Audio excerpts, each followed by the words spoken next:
হয় চাওক যে জিএমচিএইচৰ অধ্যক্ষ অচ্যুত বৈশ্যৰ বিৰুদ্ধে যৌন নিৰ্যাতনৰ এক ভয়ংকৰ অভিযোগ উত্থাপন হৈছিল আৰু এই অভিযোগ আনিছিল এগৰাকী গুৱাহাটী মেডিকেল কলেজ হস্পিটেলৰে এগৰাকী চিকিৎসক আৰু সেই চিকিৎসকগৰাকীয়ে কোৱা অনুসৰি অচ্যুত বৈশ্যই মহিলাগৰাকীক মানসিকভাৱে বহু হাৰাশাস্তি কৰি আছিল, যৌন নিৰ্যাতন কৰি গৈছিল বিভিন্ন কথাৰে বিভিন্ন মেছেজেৰে আৰু এনে কথাসমূহ লিখি তেখেতে মুখ্যমন্ত্ৰীলৈ তদন্ত কৰিবৰ বাবে মুখ্যমন্ত্ৰীলৈ এখন পত্ৰ প্ৰেৰণ কৰিছিল। তাৰ সমান্তৰালকৈ উমেন থানাতো এখন এজাহাৰ দাখিল কৰিছিল, কিন্তু তাৰ পাছতো কিন্তু অচ্যুত বৈশ্যৰ বিৰুদ্ধে কোনো ধৰণৰ ব্যৱস্থা গ্ৰহণ কৰা নাছিল।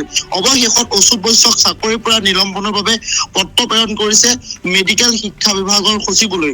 ৰাজ্য চৰকাৰৰ মহিলা আৰু শিশু উন্নয়ন বিভাগৰ উপ সচিবে প্ৰেৰণ কৰিছে এই পত্ৰ, কিয়নো মেডিকেল শিক্ষা বিভাগে বৰ্তমান সময়ছোৱালৈকে কেৱল মাত্ৰ তদন্ত কমিটি এখন গঠন কৰি কোনো ধৰণৰ কাৰ্যপন্থা লোৱা নাই। সেই তদন্ত কমিটিখনে কি ধৰণৰ ৰিপৰ্ট পালে, কেনেধৰণৰ তথ্য পালে, সেইসমূহ বৰ্তমান সময়ছোৱালৈকে ৰাজহুৱা কৰা নাই। আৰু তাৰ প্ৰেক্ষাপটতে ৰাজ্য চৰকাৰৰ মহিলা আৰু শিশু উন্নয়ন বিভাগৰ উপ সচিবে প্ৰেৰণ কৰিছে পত্ৰ।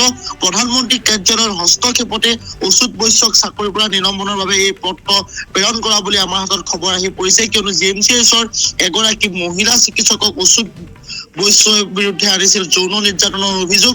মহিলাগৰাকীক ঘৰত কোনো নথকাৰ সময়ছোৱাত মেছেজ যোগে অচ্যুত বৈশ্যক মাতিবলৈ অনুৰোধ কৰিছিল, এনেধৰণৰ কিছুমান কথা কৈছিল। তাৰ সমান্তৰালকৈ মহিলাগৰাকীয়ে বিভিন্ন ধৰণৰ মানসিকভাৱে হেঁচা প্ৰয়োগ কৰা কিছুমান মেছেজ দিছিল, বিভিন্ন ধৰণৰ কথা কৈ আহিছিল আৰু এইসমূহ ইতিমধ্যে বাতৰি সম্প্ৰচাৰ হৈছে। কিন্তু এইজন অচ্যুত বৈশ্যক কিন্তু কোনো কাৰণতে নিলম্বন কি তেখেতৰ চকীখনৰ পৰাই গুচাই দিয়া দেখিবলৈ পোৱা নগৈছিল। কিন্তু অৱশেষত প্ৰধানমন্ত্ৰী কাৰ্যালয়ৰ হস্তক্ষেপত অচ্যুত বৈশ্যক চাকৰিৰ পৰা নিলম্বনৰ বাবে এই যি পত্ৰ প্ৰেৰণ কৰিছে ৰাজ্য চৰকাৰৰ মহিলা আৰু শিশু উন্নয়ন বিভাগৰ উপ সচিবে। এই পত্ৰ প্ৰেৰণ কৰাৰ পাছত অচ্যুত বৈশ্যৰ বিৰুদ্ধে কেনেধৰণৰ পদক্ষেপ গ্ৰহণ কৰে ৰাজ্যৰ মেডিকেল শিক্ষা বিভাগে সেয়া লক্ষণীয় হ'ব, কিয়নো মেডিকেল শিক্ষা বিভাগৰ সচিবে বৰ্তমান সময়ছোৱালৈকে ইমান গুৰুতৰ অভিযোগ উত্থাপন হোৱাৰ পাছতো কিন্তু অচ্যুত বৈশ্যৰ বিৰুদ্ধে কোনো ধৰণৰ পদক্ষেপ লোৱা নাই।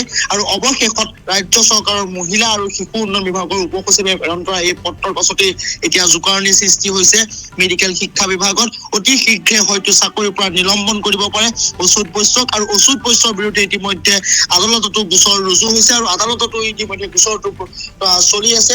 খুব কম দিনৰ ভিতৰতে অচ্যুত বৈশ্যই যে মহিলাগৰাকীক যৌন নিৰ্যাতন কৰিছিলে সেই কথা হয়তো জল পট হ'ব। কিন্তু ইমানৰ অভিযোগৰ পাছতো মেডিকেল শিক্ষা বিভাগে কিয় অচ্যুত বৈশ্যৰ বিৰুদ্ধে ব্যৱস্থা গ্ৰহণ কৰা নাই সেয়াও এতিয়াও লক্ষণীয় হৈ আছে।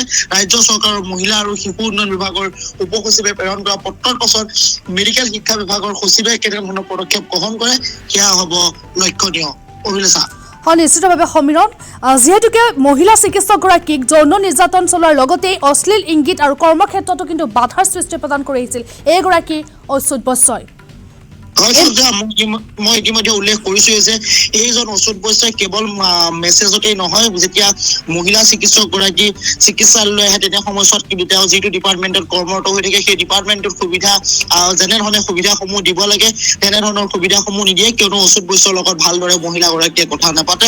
এইসমূহ কথাই তেখেতে লিখি মুখ্যমন্ত্ৰীলৈ পত্ৰ প্ৰেৰণ কৰিছিলে, লগতে এনকুৱাৰী কমিটিও গঠন কৰিছিলে। মুখ্যমন্ত্ৰীগৰাকী দুজনীয়া তদন্ত কমিটি গঠন কৰিছিলে, কিন্তু দুজনীয়া তদন্ত কমিটি গঠন কৰাৰ পিছতো অচ্যুত বৈশ্যৰ বিৰুদ্ধে কোনো ধৰণৰ ব্যৱস্থা গ্ৰহণ কৰা দেখিবলৈ পোৱা নগৈছিল। তদন্ত কমিটিয়ে তদন্ত কৰি কেনেধৰণৰ তথ্য পালে সেয়া কিন্তু বৰ্তমান সময়ছোৱালৈকে ৰাজহুৱা হোৱা নাই। অচ্যুত বৈশ্যই মহিলাগৰাকীক বিভিন্ন ধৰণৰ মেছেজ কৰিছিলে, তুমি থাকিলে মই তোমাৰ ঘৰলৈ মাতিবা, এনেধৰণৰ কিছুমান মেছেজ কৰিছিলে। তাৰ সমান্তৰালকৈ বেয়া ইংগিত দিছিলে অচ্যুত বৈশ্যই মহিলা চিকিৎসক গৰাকীক। আৰু সেই মহিলা চিকিৎসক গৰাকী হৈছে গুৱাহাটী মেডিকেল কলেজ হস্পিটেলৰ এটা বিভাগৰ জ্যেষ্ঠ চিকিৎসক। আৰু এই জ্যেষ্ঠ চিকিৎসক গৰাকীকে যদি এনেধৰণৰ মেছেজ কৰিব বা এনেধৰণৰ অশ্লীল ইংগিত দিব পাৰে তেতিয়াহ'লে গুৱাহাটী মেডিকেল কলেজ হস্পিটেলখনত বহুতো সৰু বৰ যুৱতীয়ে কৰ্মৰত হৈছে, সৰু চিকিৎসকে কৰ্মৰত হৈছে, সৰু যুৱতী চিকিৎসক কৰ্মৰত হৈছে, সৰু যুৱতী নাৰ্ছ কৰ্মৰত হৈছে। সেই সকলোকো হয়তো এনেধৰণৰ অশ্লীল ইংগিত বা অশ্লীল মেছেজ হয়তো প্ৰেৰণ কৰিছে। তেওঁলোকে সাহস কৰা নাই, কিয়নো এটা প্ৰতিটো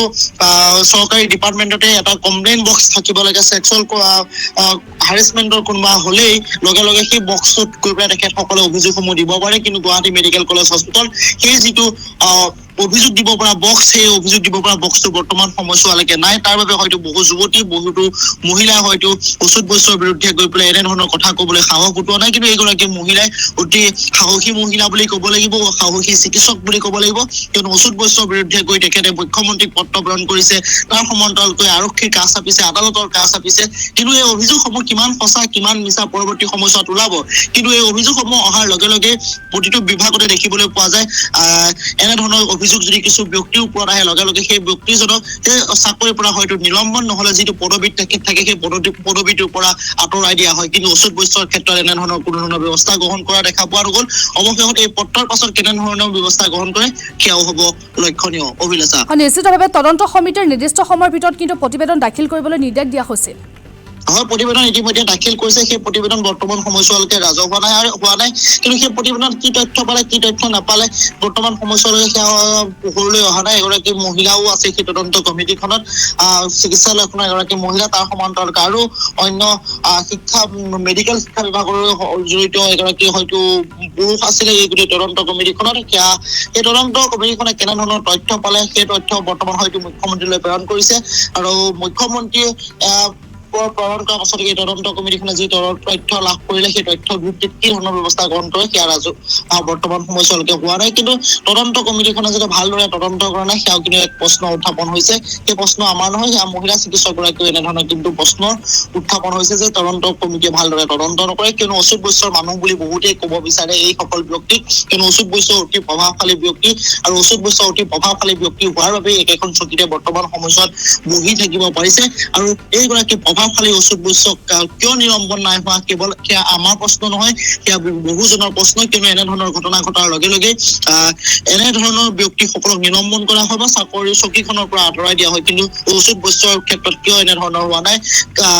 আলাউদ্দিনৰ চাকি আছে নেকি অচ্যুত বৈশ্যৰ ওপৰত? এইসমূহ প্ৰশ্ন